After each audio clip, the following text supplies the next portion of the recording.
Hello, hello, hello. My name's Kyle Van Voorst with Voorst.com, and I'm excited because I'm going to share with you the 7 sales metrics that you absolutely must be tracking in your sales organization if you want any chance of success. Okay, I'm being a little bit aggressive there, but I think you get the idea. These are important. Let's dive right in.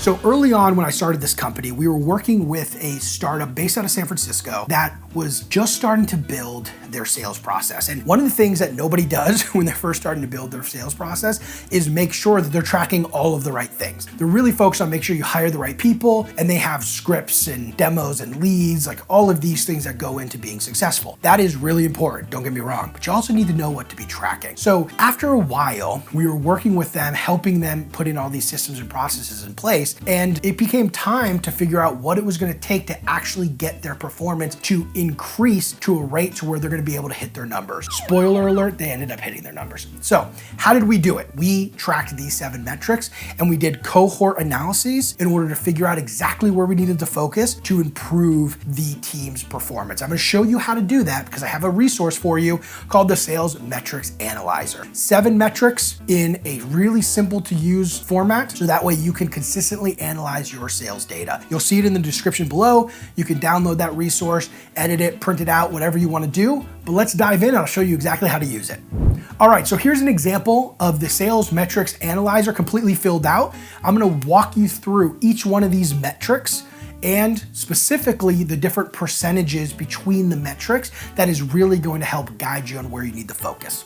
So let's look here first. Activities, 5,500 activities. An activity is a cold call, a personalized email, a personalized LinkedIn message, not automated tasks. These are tasks that the reps actually executed on. Then we go to engagements. These are people who answer the phone, so phone connects. People who reply to an email, reply to a LinkedIn. In this case, we have 550.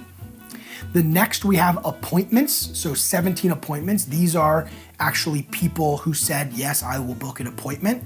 These 3 metrics, activities, engagements, and appointments, you want to be tracking based on channel. Cold call, cold email, cold LinkedIn, right?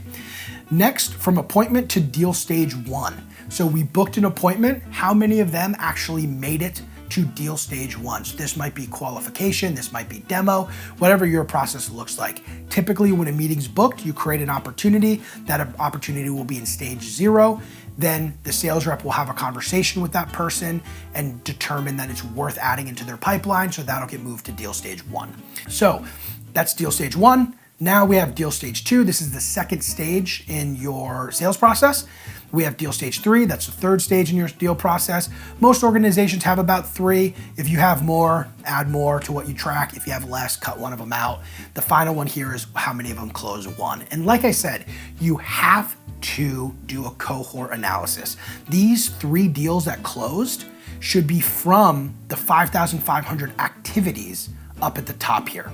So keep that in mind. Now let's go all the way to the top and I want to go through here the different percentages in between. So in between activities and engagements, we have this 10%. That means 10% of activities result in some kind of engagement. A prospect answering the phone, having a conversation, an email being replied to, somebody replying to a LinkedIn message, etc. 10% of them lead to that. Of those engagements, only 3.1% of those turn into an actual appointment. Of those 17 appointments, 76.5% of them make it to deal stage 1. From deal stage 1 to deal stage 2, only 46% of those actually make it to deal stage 2. From deal stage 2, only 66.7% make it to deal stage 3. And from deal stage 3 to close, we have 75%. So here's what I want to do. I just went through all of the metrics. Okay, we have a sense, we have an idea of what the team might be struggling with. What I want you to do is pause this video and write out what you think the team should focus on to improve their overall results. And no cheating. I know in my example, I have the answers on the right-hand side. Don't look at that. Be honest. Pause the video.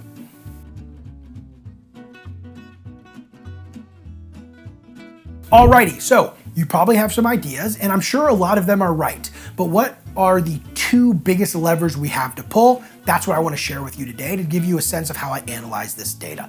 The first metric that stands out to me as something that needs to be improved is the engagement to appointment rate. So you'll see that 3.1%. That's an area that I would absolutely focus on. And I would do that by listening to some cold calls and figuring out where the SDRs needs help having better conversations leading to more meetings. I would look at the email copy and see if there's something we can improve there, and the same with the LinkedIn copy as well. Number two, this is a big one. From deal stage 1 to deal stage 2, over 50% of deals are dropping off here. That's a huge number, and I'd want to understand why. So what can you do? Ask the sales reps why they think that drop-off exists, review the data, listen to some calls, try to figure out if what they think is the reason is truly the reason, and if not, find out what that actual reason is. And then number 3, you want to hypothesize. Create a hypothesis of if we do this, then it will improve this number. And hopefully we can get that rate to be a lot higher than it is today. And that's it, folks. It is pretty simple to do, don't get me wrong, but it has such a big impact that it blows my mind that more people aren't doing this. You must understand your metrics, understand the data. And if you can do that, you'll always be able to iterate and improve your sales process, ultimately leading to a well-oiled, repeatable sales process. But if you don't look at the data and you allow yourself to be blind, then you're always going to be hoping that the things you're working on are actually going to improve your results. I don't want to hope. Let's stack the deck, and we use data to do that. Thanks so much for watching, and I look forward to talking to you soon.